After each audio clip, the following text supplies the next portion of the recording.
You never forget the sound of betrayal.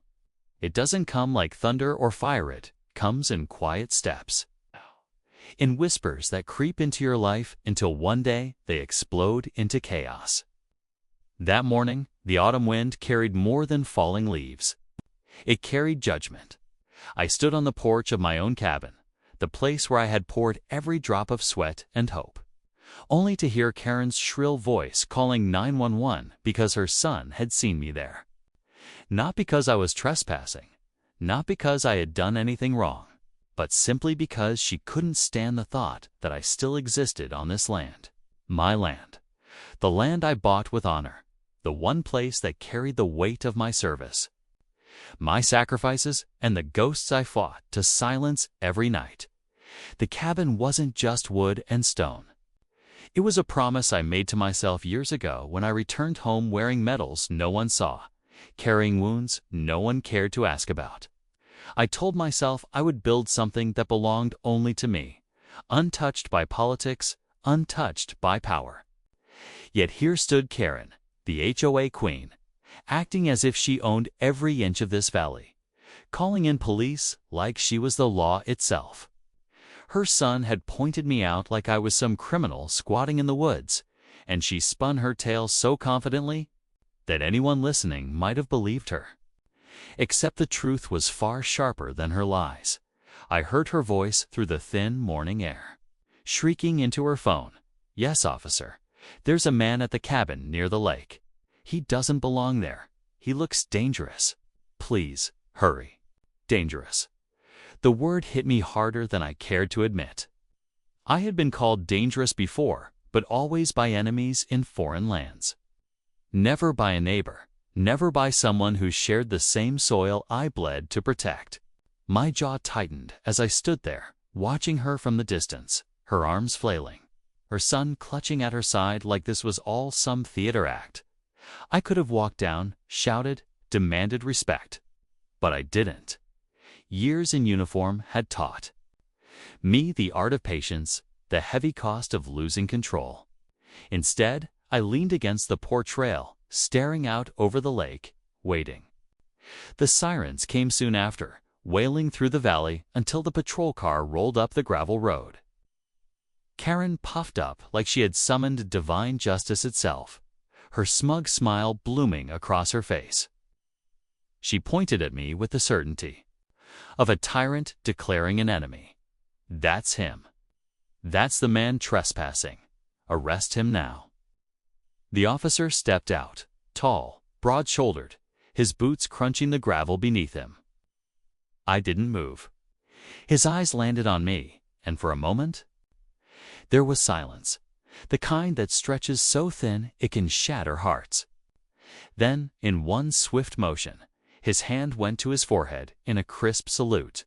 His voice carried across the clearing, steady and respectful. "Yes, Major General." Karen froze.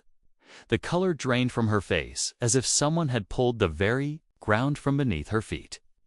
Her mouth opened, closed, and opened again, but no words came. Her son clung tighter to her, his eyes wide, confused by the sudden shift.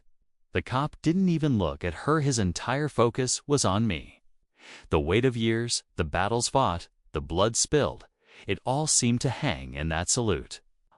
It wasn't just respect. It was recognition. I returned the salute slowly, not for the officer, not even for the ceremony of it, but for the ghosts of every man and woman I had led into fire and carried out in silence. The officer's voice lowered as he approached. "Sir, I didn't expect to see you here. What brings you back?" His tone was warm, human. Worlds away from the venom Karen had spat into her phone, Karen finally found her voice, though it trembled. With confusion. What do you mean, Major General? He doesn't live here. This cabin belongs to the HOA. He's lying." The officer turned, his gaze like steel. "Ma'am, this man isn't lying. He's earned more right to stand on this soil than you or anyone in your HOA could ever imagine." Her face twisted, her lips trembling with rage she couldn't quite release. For years, she had built her little empire around fear and control. But in that moment, standing in front of me, it was her who trembled. Still, I said nothing.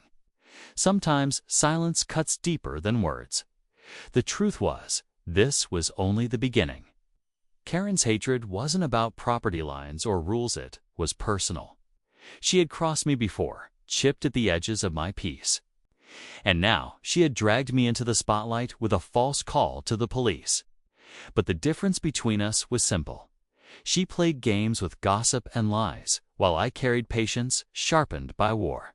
And patience, when pushed too far, becomes a blade. As the officer walked with me up to the porch, Karen stood frozen, her son tugging at her arm. I caught her glare, the one that promised this wasn't over. She was right. It wasn't. She had tried to humiliate me, tried to brand me a criminal in my own sanctuary. She thought the HOA's rules were stronger than my silence, stronger than my name. But she didn't know who I really was, or what I was willing to protect. She would learn this was only part one of her downfall. And I promised myself, as the crisp autumn air stung my lungs, that Karen would never forget the day she tried to erase me from my own land. And failed. The silence after the officer's salute hung in the air like a storm that refused to break. Karen's son whispered something into her ear, but she brushed him off, still staring at me with that venomous glare. Her confidence had cracked, but the woman was relentless, like a snake that doesn't realize its head has already been cut off. As the officer spoke quietly with me on the porch, I could feel her burning eyes drilling into my back. She wasn't going to let this go. People like her never did. Inside the cabin, the familiar scent of cedar wrapped around me like a blanket. This was supposed to be my retreat, my safe place away from the chaos of the world. I had built it with my own hands, cutting timber, hauling stone, laying every nail, and board with patience. Every corner held a memory of nights spent writing letters I never sent. Mornings when the fog rose over the lake, and days I allowed myself to breathe without thinking about ranks, orders, or loss. But even here, in my sacred ground, Karen had found a way to disturb the peace. The officer, whose name was Daniels, set his hat on the table and lowered his voice. "Sir, you don't owe me an explanation, but I need to know. Do you want me to file this as a false report?" For a long moment, I said nothing. My eyes wandered to the fireplace, the embers from last night's fire still glowing faintly. Filing a report would humiliate her, maybe even cost her HOA position, but something inside me told me not yet. Revenge is best when it's complete, when it carves the lesson so deeply it can never be forgotten. "Not now," I said finally, my tone even. "There will be a time for that." Daniels nodded, almost as if he understood what I wasn't saying. He shook my hand firmly before stepping outside, where Karen stood waiting like a vulture circling its prey.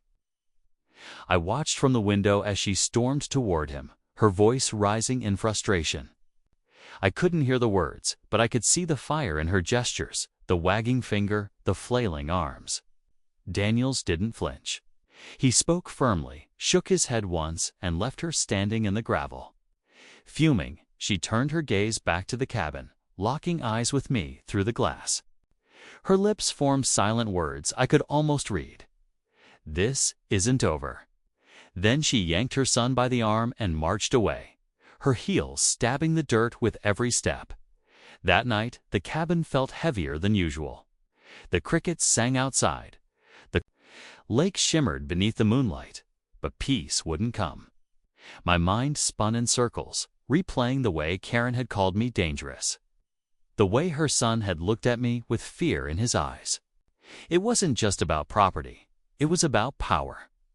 She wanted me gone because my presence was stronger than her authority, because she couldn't control me like she controlled the others in her little kingdom. I poured a glass of whiskey and sat by the fire, staring into the flames as memories came uninvited. The battlefield, the nights without sleep, the weight of young soldiers' lives on my shoulders. And then coming home to a country that saluted me in parades but forgot me. The moment the music ended, the cabin was my answer to all of it, my sanctuary. And Karen had spit on that sanctuary like it was nothing. The next morning, I drove into town for supplies. The general store owner, an old friend named Bill, gave me a concerned look. "Heard Karen called the cops on you yesterday." Word travels fast around here, I sighed, tossing a bag of coffee beans onto the counter. "Of course it does." Bill leaned closer, lowering his voice. "She's been stirring the pot with the HOA again, talking about how your cabin violates some zoning clause, that it's not up to code, that maybe the land should be reclaimed. She's pushing hard." My grip tightened around the bag.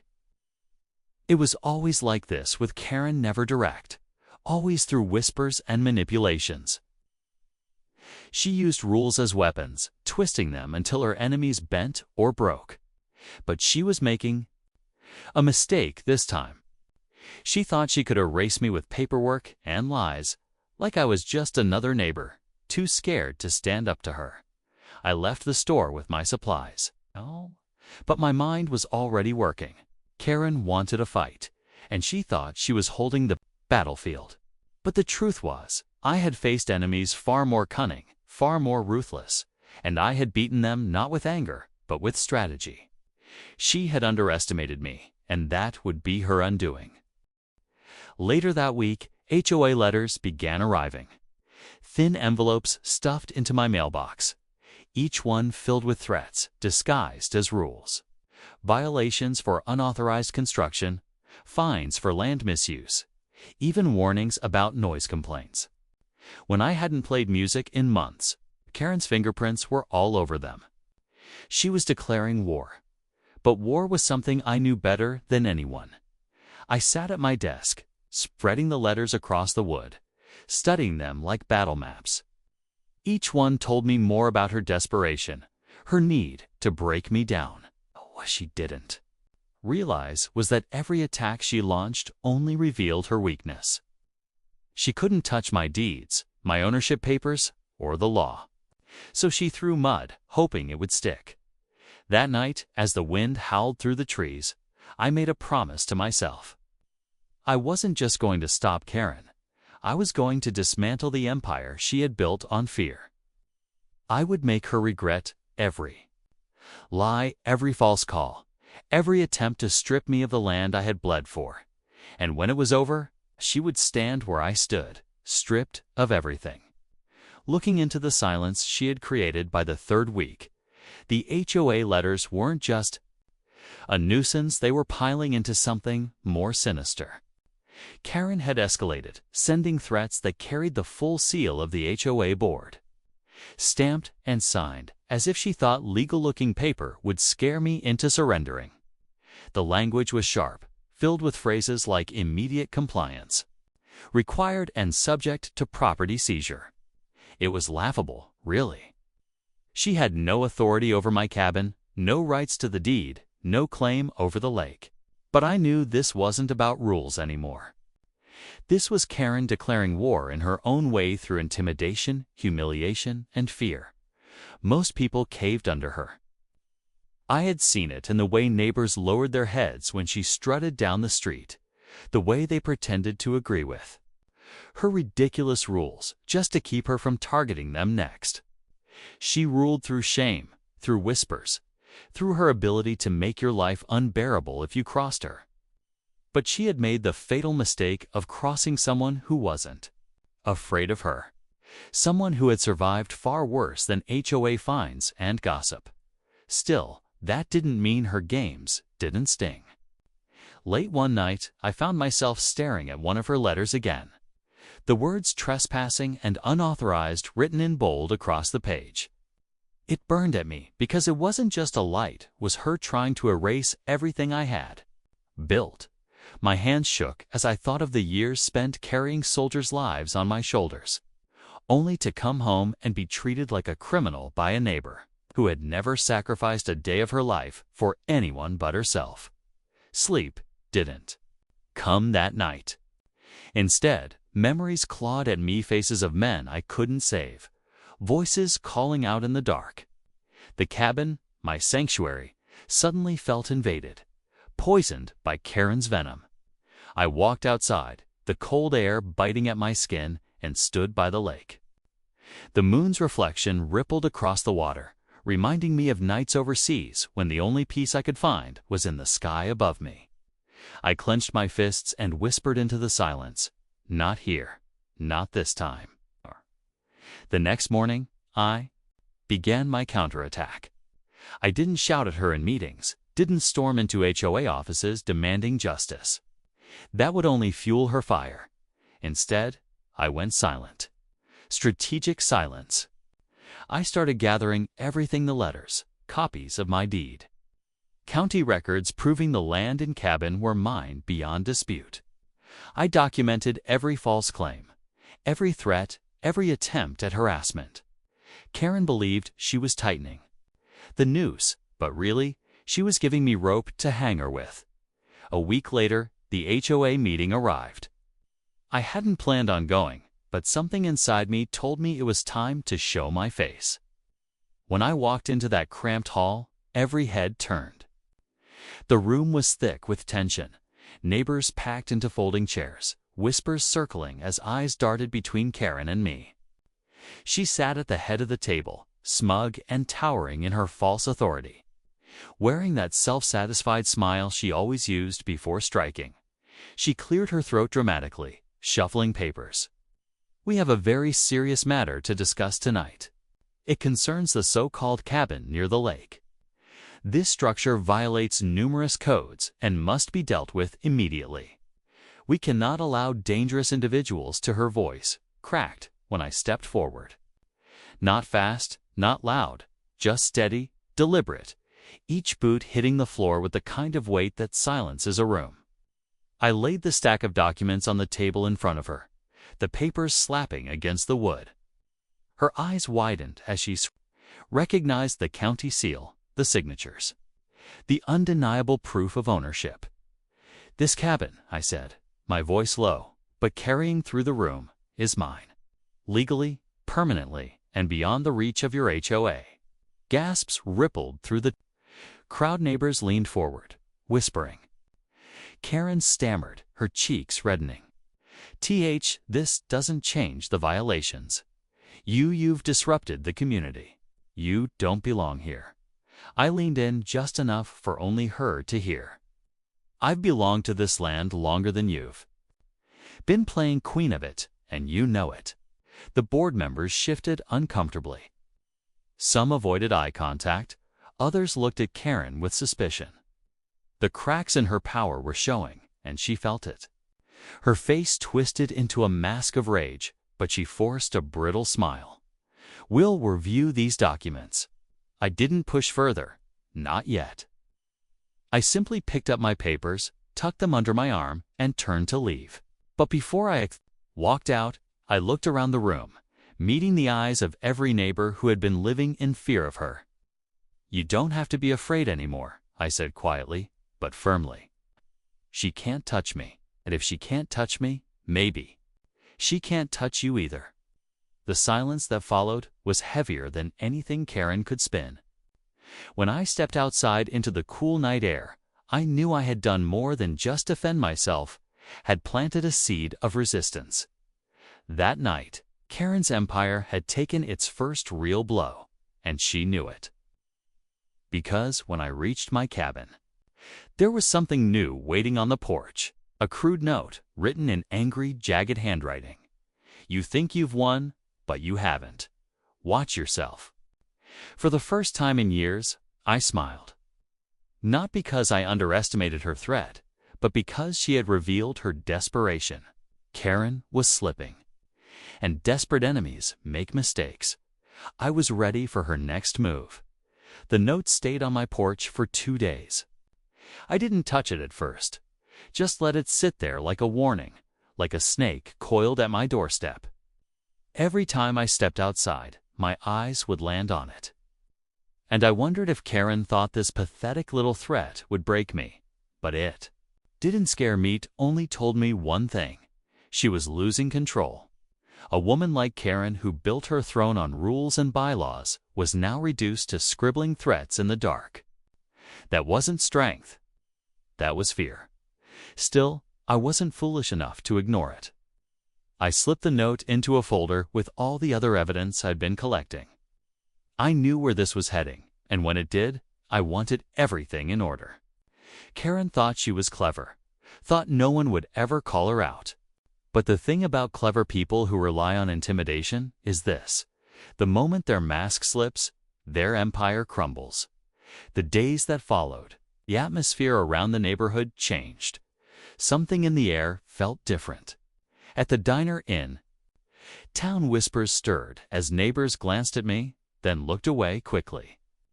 At the hardware store, a man I barely knew nodded at me with a respect I hadn't seen before. Word of the HOA meeting had spread like wildfire. People who once hid in silence were starting to realize Karen wasn't untouchable. But that only made her more dangerous. It started small. Trash cans mysteriously knocked over on my driveway. Mail that should have been delivered, gone missing. I caught glimpses of Karen's son skulking around the edge of my property, snapping pictures with his phone. They were desperate moves, childish really. But I knew they were leading to something bigger, and it came on a Friday evening. I was chopping wood behind the cabin when I heard the sound of tires on gravel. 2 SUVs pulled up, engines idling, their headlights slicing through the trees. Out stepped 3 men in suits, carrying clipboards and wearing expressions far too smug for their own good. Karen trailed behind them like a queen leading her soldiers, her heels clicking. Her son at her side. "Mr. General," one of the men said, clearly emphasizing the title with sarcasm, "we're here on behalf of the HOA Compliance Committee. We've received multiple complaints, and we're here to conduct a full inspection of your property." Karen's smirk widened as if she had already won. Her eyes glinted with the kind of triumph only a bully could feel when they believed they had cornered their prey. I wiped the sweat from my brow, resting the axe against the stump. "You're trespassing," I said flatly. "This is HOA authority," the man shot back, shoving a paper toward me. "You're required to comply with our inspection." I took the paper, scanned it once, and nearly laughed. It wasn't an official warrant, not even close. Just some HOA letterhead with a lot of legal-sounding nonsense. "This," I said, holding it up, "isn't worth the ink it's printed with." Then I tore it clean in half and let the pieces fall to the ground. Karen gasped, her hand flying to her chest. You can't do that." I stepped closer, my voice low and sharp. "You listen to me carefully. This land doesn't belong to you. It doesn't belong to your HOA. And the next time you step foot past my gate, I'll consider it trespassing and call the sheriff myself." Her face reddened, her son tugging at her arm nervously, but she stood her ground. "You think you're untouchable because of your little title?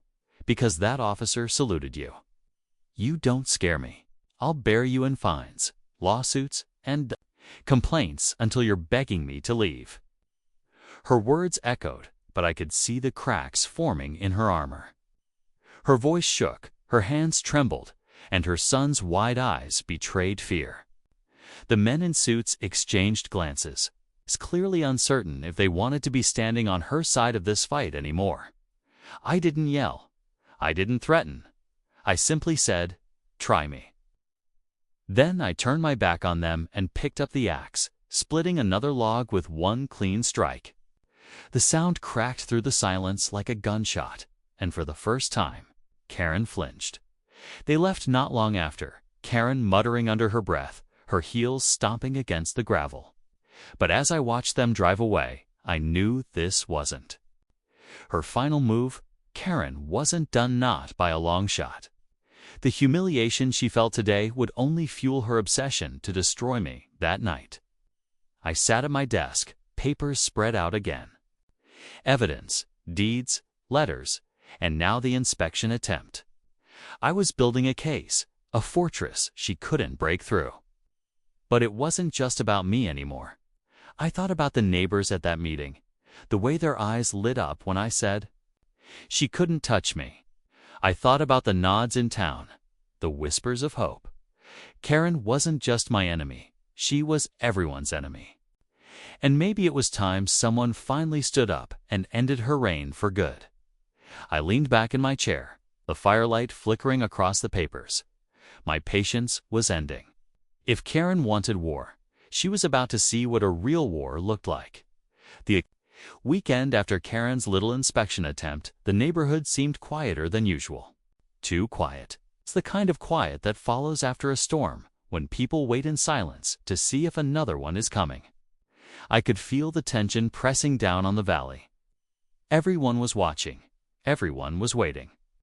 Karen had lost a battle in front of her supporters, and a woman like her didn't take humiliation lightly. I spent most of Saturday reinforcing the cabin-checking locks, installing a few new motion sensor lights, even setting up a camera or two. It wasn't paranoia. It was preparation. I had learned long ago that you don't wait for trouble to knock. You prepare for when it kicks down your door. And Karen was the type to kick hard. That evening, as the sun dipped behind the trees, I was sitting on the porch with a mug of coffee when I heard the crunch of footsteps on gravel. Not heavy boots like the officers, not Karen's sharp heels.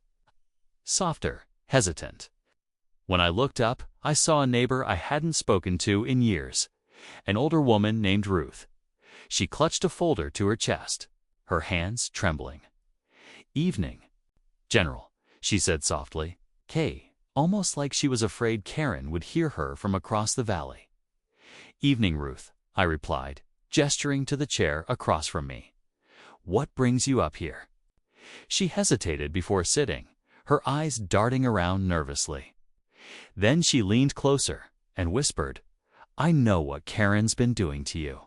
Ty, I think it's time someone told you the truth." She slid the folder across the table. I opened it slowly, my eyes scanning through pages of old HOA meeting minutes, financial statements, complaints, and letters. What I saw made my blood run cold and hot. At the same time, Karen had been embezzling money. Hundreds of thousands of dollars siphoned from HOA fees into fake maintenance projects that didn't exist. Playground repairs that were never done. Landscaping contracts to companies that didn't exist. Even legal fees funneled into her own account. She had been stealing from everyone in the neighborhood for years, covering it up with her false authority and bullying anyone who asked too many questions. "She ruined us," Ruth whispered, her voice breaking. My husband asked once, just once, about why our dues kept going up. The next month, we were slapped with 3 violation fines. We couldn't fight it. We paid. Everyone pays. We're all scared of her. Tears welled in her eyes as she added, "But you? You're not scared of her. Maybe you're the one who can finally stop her." I sat back, letting her words sink in. Suddenly, everything made sense. Karen's obsession with me wasn't just about power. Wish was about fear. She was afraid I'd dig too deep, afraid my military discipline and stubbornness would expose what she'd built her. Empire on, lies and theft. I closed the folder gently and looked Ruth in the eye. "Thank you. You've done the right thing." She nodded quickly, almost in relief, then stood. "Please, be careful. If she finds out I came here, she won't," I promised. "Not until it's too late." That night, I sat at my desk until dawn. The fire burned low as I pieced everything together. The false violations, the bogus inspections, the intimidation tactics. They weren't random acts of control. They were distractions, cover-ups to keep people too busy fighting. Her to notice what she was really doing. She wanted me gone because she knew I wasn't like the others. I wouldn't roll over. And now, with Ruth's evidence, I had the weapon I needed. By morning, I had a plan. Not a fast strike, not a public confrontation. No, that would only let her play the victim, twist the narrative as she always did. This needed to be precise, undeniable, and final. I drove into town and stopped at the sheriff's office. Daniels was there, the same officer who had saluted me weeks ago. When I laid the folder on his desk, he raised an eyebrow. "This about?" "Karen. It's more than Karen," I said. "It's fraud. Theft. She's been bleeding this community dry for years." Daniels flipped through the pages, his frown deepening. "This is solid. Real solid. But you know she won't go down easy. She's going to fight tooth and nail." "I know," I said calmly. "And that's exactly what I'm counting on. Because when people like Karen fight, they reveal their true selves. And once she revealed hers, the community that feared her would finally see the monster she really was." That night, as I drove back to the cabin, I caught sight of her standing at the end of her driveway, her arms folded, her face twisted in suspicion as my truck passed. Her son stood beside her, whispering something I couldn't hear. But her eyes stayed locked on me, sharp and hateful. Like a predator circling prey. Only this time, she wasn't the predator anymore.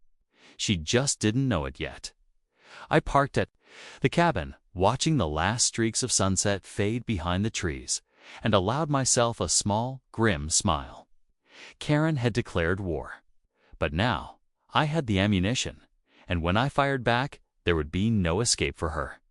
The next few days felt like the calm before a battlefield clash. Karen kept her distance, though I could feel her presence like a shadow lurking at the edge of my land. Every so often, I'd see her son drive by slowly, his phone held up like he was recording, trying to capture anything that Karen could twist into ammunition. But I gave them nothing. No outbursts, no mistakes. Just silence.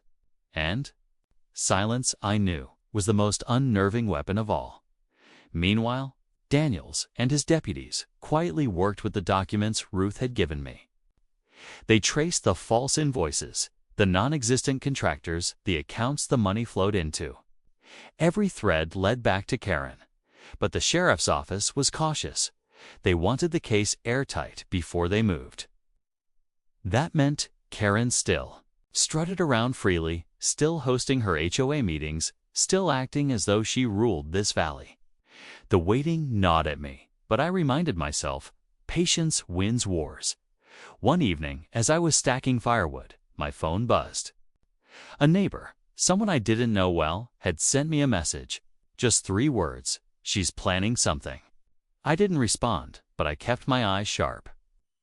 Sure enough, the following night, just after midnight, my motion sensors flared. Lights blinked outside the cabin, and I caught the faint sound of footsteps crunching over gravel.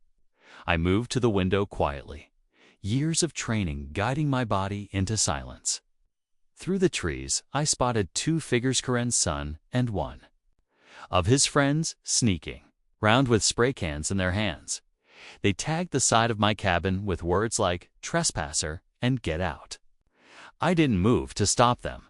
I simply recorded everything on the cameras I had installed. Their laughter echoed, nervous and childish, before they darted back into the darkness. In the morning, Karen was bold enough to stop by. She stood on the edge of my porch, her sunglasses covering her eyes, though the smirk on her face gave her away. "Looks like the community has spoken," she said, gesturing to the graffiti. "Maybe you should take the hint before things get worse." Didn't answer. I didn't need to. I simply pointed at the small camera above the porch, blinking red, then at the fresh tire tracks still visible in the dirt. For the first time, her smirk faltered. "You think you're clever," she hissed, "but people like you always fall. Sooner or later, everyone does." I stepped closer, my voice low enough that only she could hear. "The difference is, Karen, when I fall, I rise again. When you fall, you'll be crushed by the very people you've been stealing from." Her lips parted, but no words came. She turned sharply and stormed back to her car, her son trailing behind her with his head down. That night, I received another call from Daniels. His voice was steady, but I could hear the weight behind it. "We've got enough now. Bank records, testimonies, everything. It's solid. We'll be making our move soon." "Good," I said simply, "but make sure the neighbors are there when you do it." He hesitated. "You want this public?" "Yes," I replied. "She's ruled through fear and lies. If you take her quietly, she'll spin it. She'll play the victim, twist it into another story. Know this ends in the open, where everyone can see her for what she is." Daniels agreed, and we set a date. The night before, I barely slept. I sat by the fire, the folder of evidence on the table beside me, and thought of everything that had led to this moment. The false 911 call, the letters, the threats, the graffiti, all her attempts to break me. But in trying to destroy me, she had revealed her true self to everyone. Her arrogance had been her downfall. At dawn, the valley was unusually alive. Word had spread. Neighbors lingered outside, whispering, watching. Karen, dressed in her sharpest suit, stood in front of the HOA office with her son at her side, greeting people like nothing was wrong. She laughed too loudly, smiled too brightly, her mask slipping at the edges, and then the sheriff's vehicles pulled in. The crowd went silent as Daniels stepped out, flanked by 2 deputies. He carried a folder of his own now, thick with charges. Karen's smile wavered as he approached. "Karen Miller," Daniel said, his voice carrying through the crowd. "You are under arrest for fraud, embezzlement, falsifying documents, and harassment." The words slammed into the valley like thunder.